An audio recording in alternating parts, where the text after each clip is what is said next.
Wanted to give you an update on Puerto Rico. I last month I spent 16 days there at home on my hometown in the mountains, Puerto Rico. It's right in the middle, and the situation. First of all, I want to say that I'm very proud of calling myself Puerto Rican because I am Puerto Rican, number one, but. What I saw was people with resiliency. I saw a nation that doesn't quit. I saw a bunch of people struggling. The many you see if you go down the roads, you see a lot of the wires, the cables that were used to be on the poles. They're on the side of the road. They're still dangling. There's a lot as the farther you go up into the mountains, the more destruction there still is. There are many stoplights in many places that are not operational. The stoplights, so you have to.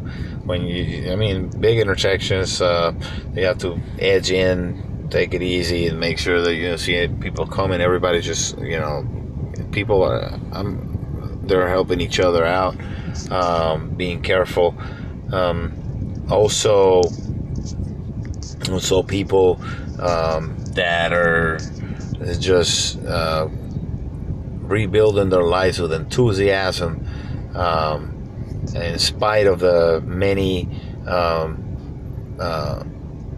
challenges that they face every day, we have a serious problem with the federal government not Trump's administration not sending the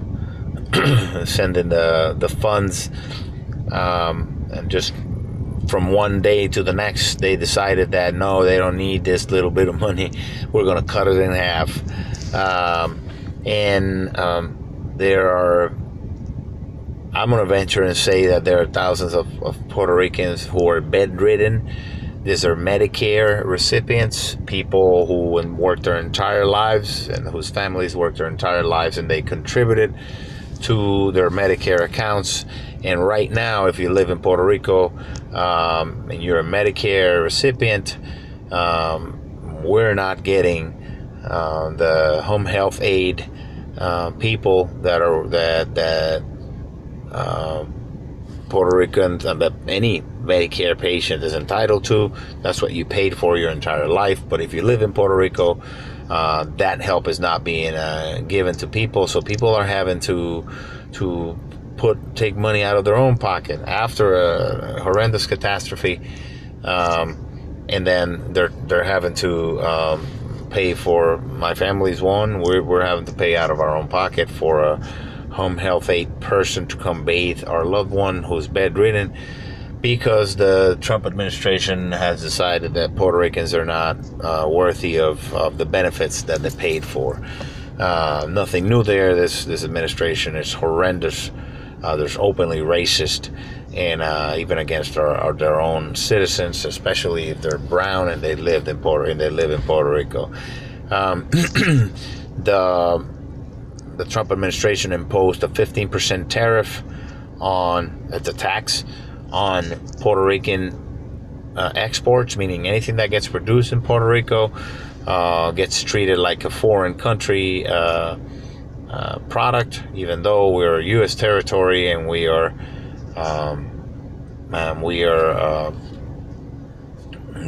citizens. If it gets produced in Puerto Rico, President Trump put a 15% tax on it. That has created the closure of Pepsi Cola. Pepsi Cola is closing its operations in Puerto Rico,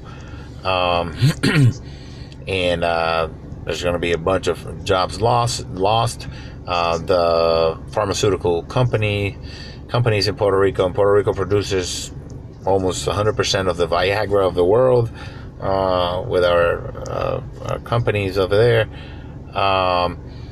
So there's about 23,000 jobs that are probably going to be lost from that move, that 15% Trump tax, right after a national catastrophe.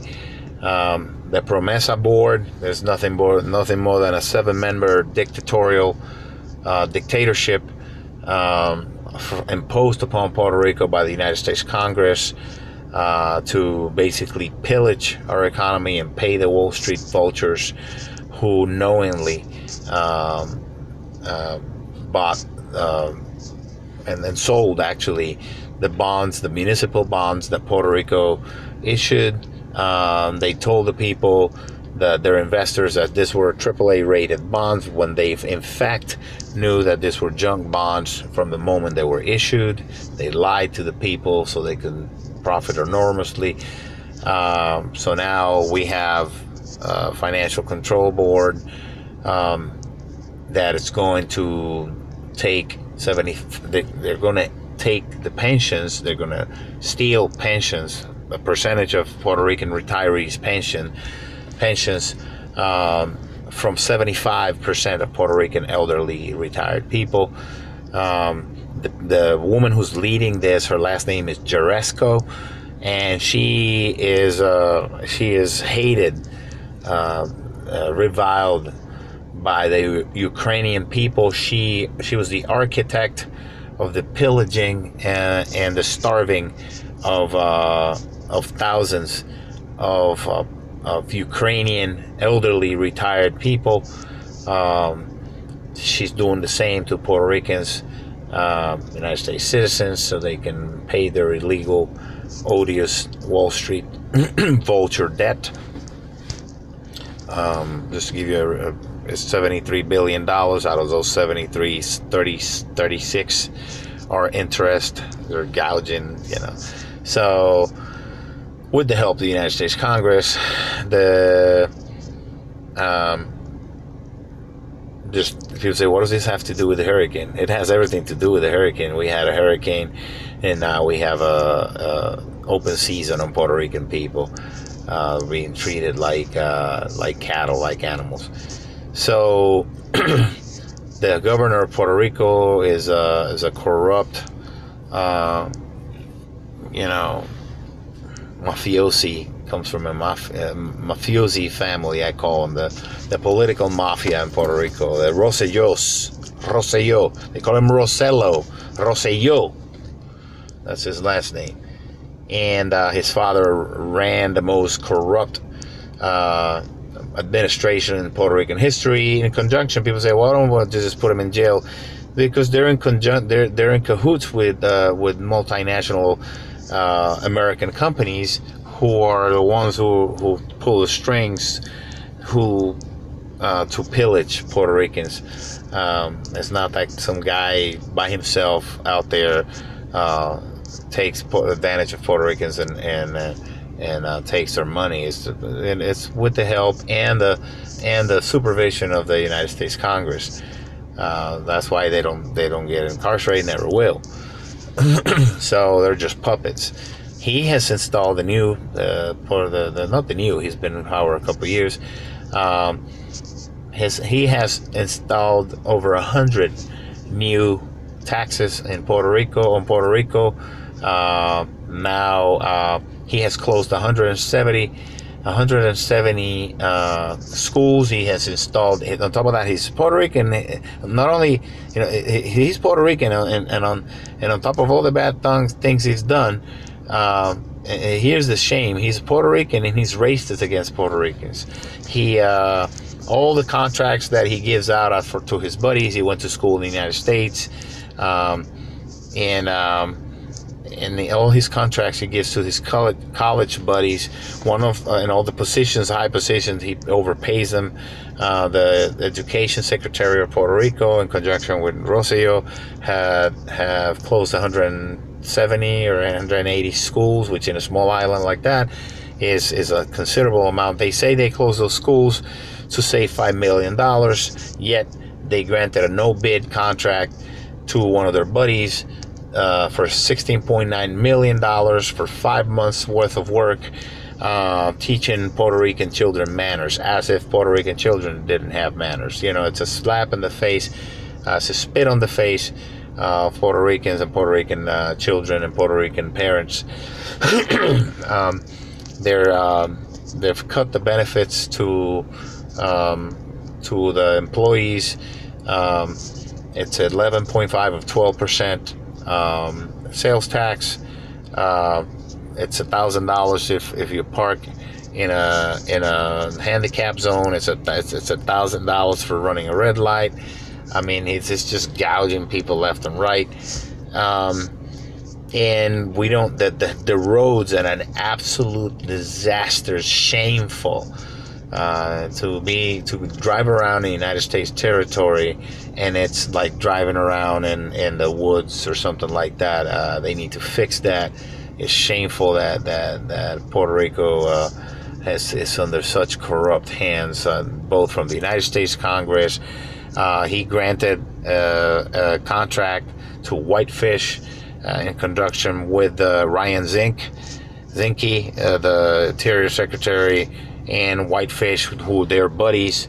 The owner of Whitefish is friends and big donor to Donald Trump, as it was completely a $300 million contract to a company that had never done any type of work like that. They had 2 people up there in the Dakotas. I mean, it's corruption city as far as contract giving from this administration, both from the Trump administration and the Ricardo Rosselló administration. They're in cahoots. So, and I think it's shameful that we're being treated like that. There's still, at this moment, there are 120,000 people without power in Puerto Rico, and that the roads are a disaster. They're not being taken care of. They're Medicare patients. One of them, my cousin, who are not being taken care of. They're not receiving the benefits that we paid for. So this needs to be addressed. Needless to say, do I think it's going to be addressed? I don't think so. I don't think so, because I've seen it a lot. And number one, the people, the majority of the people in the United States, the people, they have a big heart. They've helped us out tremendously. But their administration and their president are, unfortunately, this fascist, racist buffoon that's in the White House. He thinks he's done a tremendous job, and he doesn't think that Puerto Rico was a catastrophe, even though there were over 1,000 people dead because of the hurricane and the aftermath, which that's another complicit thing that him and Rosselló are doing. They're not publishing the real numbers because they don't want their administrations to look bad. That in itself is a crime. Nothing's going to happen to them. And but guess what? We're tough people. We've been a nation for thousands of years, and we're going to continue to be a nation. And we're going to get back up, and we're going to continue to thrive and be the shining star of the Caribbean. We will get back up. We will remove this corrupt administration in due time. Hopefully, it's not going to happen now. They have the backing of the Trump administration. But eventually, we're gonna make it, and we're gonna make sure our children get the best that they deserve. And thank you to all of you, the millions of American people, of North American people who have helped us get back up. Thank you for your contributions, for everything you've done for us. Keep fighting for us. Don't forget us. Don't forget us. We're in a fight.